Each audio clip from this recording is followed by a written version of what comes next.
Hello guys, आज हम पढ़ेंगे हार्मोन रिप्लेसमेंट थेरेपी एचआरटी। तो देखो, सबसे पहले देखते हैं कि एचआरटी होता क्या है। देखो, मेनोपॉज के बाद में क्या होता है, जो ओवरीज होती है वो एस्ट्रोजन बनाना क्या कर देती है, जो एस्ट्रोजन प्रोडक्शन वो क्या हो जाता है, कम हो जाता है। तो जो फीमेल होती है उसके अंदर क्या हो जाता है, जो एस्ट्रोजन जो लेवल होता है वो क्या हो जाता है, कम हो जाता है।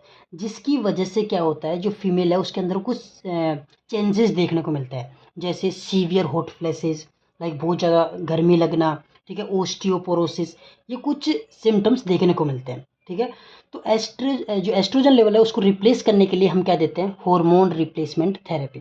ठीक है, तो अब देखते हैं कि जो हार्मोन रिप्लेसमेंट थेरेपी वो हम कब देते हैं। ठीक है, अभी मैंने आपको बताया कि सीवियर हॉट फ्लैशेज में हम क्या देते हैं, मेनोपॉज के बाद सीवियर हॉट फ्लैशेज के बाद में क्या देते हैं, हार्मोन रिप्लेसमेंट थेरेपी देते हैं। ठीक है, तो ओनली इंडिकेशन क्या है इसका, हम कब देते हैं, ओनली सीवियर हॉट फ्लैशेज में हम एचआरटी देते हैं। ठीक है, अब एचआरटी देने से पहले हम चेक करते हैं कि जो फीमेल है वो विद यूट्रस और without uterus, means if uterus is present, अगर यूट्रस प्रेजेंट है तो हम एस्ट्रोजन प्लस प्रोजेस्ट्रोन एचआरटी देंगे, और अगर यूट्रस अब्सेंट है तो हम ओनली एस्ट्रोजन एचआरटी देते हैं। ठीक है, अब जब हम जो एस्ट्रोजन यूज करते हैं वो कौन सा एस्ट्रोजन हम यूज करते हैं, most common oestrogen used in HRT is 17 beta oestradiol हम यूज करते हैं। ठीक है, अब देखो, जो एचआरटी है वो नोट एक कॉन्ट्रासेप्टिव एजेंट।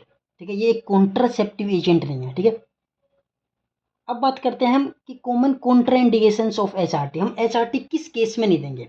ठीक है, तो एचआरटी हम कब कब नहीं देते, अगर फीमेल के अंदर हिस्ट्री ऑफ ब्रेस्ट कैंसर हो, ब्रेस्ट कैंसर की हिस्ट्री हो, पहले उसके अंदर कोई ब्रेस्ट कैंसर हुआ हो। ठीक है, थ्रोम्बोसिस क्लोटिंग वगैरह हो रही हो तो उस हिस्ट्री हो उसकी, तो भी हम नहीं देंगे एचआरटी। मायोकार्डियल इन्फेक्शन या स्ट्रोक का हिस्ट्री हो तो भी हम हार्मोन रिप्लेसमेंट थेरेपी नहीं देते हैं।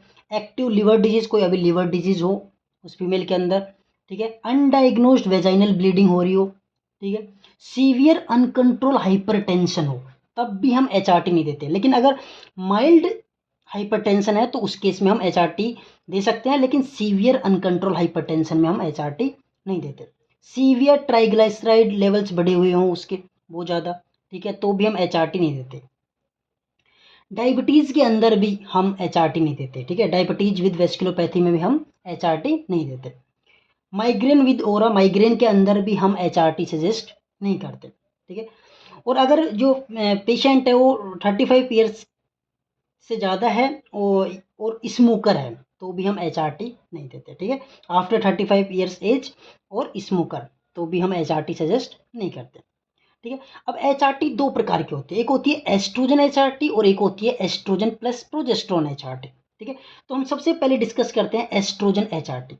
एस्ट्रोजन एचआरटी की एडवांटेज पढ़ेंगे हम और डिसएडवांटेज भी पढ़ेंगे कि हम किसी फीमेल है, कोई पोस्ट मेनोपोजल फीमेल है, उसके अंदर अगर हम एस्ट्रोजन एचआरटी दे रहे हैं तो उससे क्या उसको एडवांटेज होंगे और क्या उसके डिसएडवांटेज होंगे। ठीक है, तो एडवांटेज में सबसे पहले क्या होगा, उसके अंदर जो हॉट फ्लैशेज है वो कम हो जाएंगे। ठीक है, सेकंड जो इसका एडवांटेज है वो क्या है, इसका सेकंड एडवांटेज है कि ओस्टियोपोरोसिस वो भी कम हो जाएगा। ठीक है, और कोलोरेक्टल कार्सिनोमा का जो रिस्क है वो भी कम हो जाएगा। तो थ्री इसके एडवांटेज है।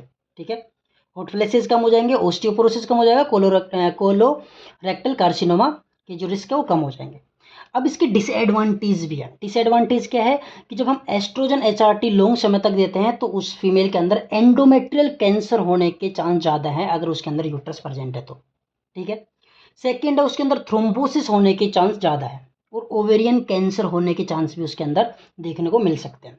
ठीक है, तो ये इसके क्या है, तीन डिसएडवांटेज है, एंडोमेट्रियल कैंसर के रिस्क, थ्रोम्बोसिस हो सकता है, ओवेरियन कैंसर। ठीक है, अब बात करते हैं हम सेकेंड एचआरटी जो है एस्ट्रोजन प्लस प्रोजेस्ट्रोन एचआरटी। इसके भी एडवांटेज डिसएडवांटेज हम पढ़ेंगे। तो एस्ट्रोजन प्लस प्रोजेस्ट्रोन के एचआरटी की जो एडवांटेज है वो क्या है, सेम एडवांटेज है, हॉट फ्लैशेस कम होंगे, ओस्टियोपोरोसिस कम होएगा और कोलोरेक्टल कार्सिनोमा का जो रिस्क है वो कम हो जाएगा।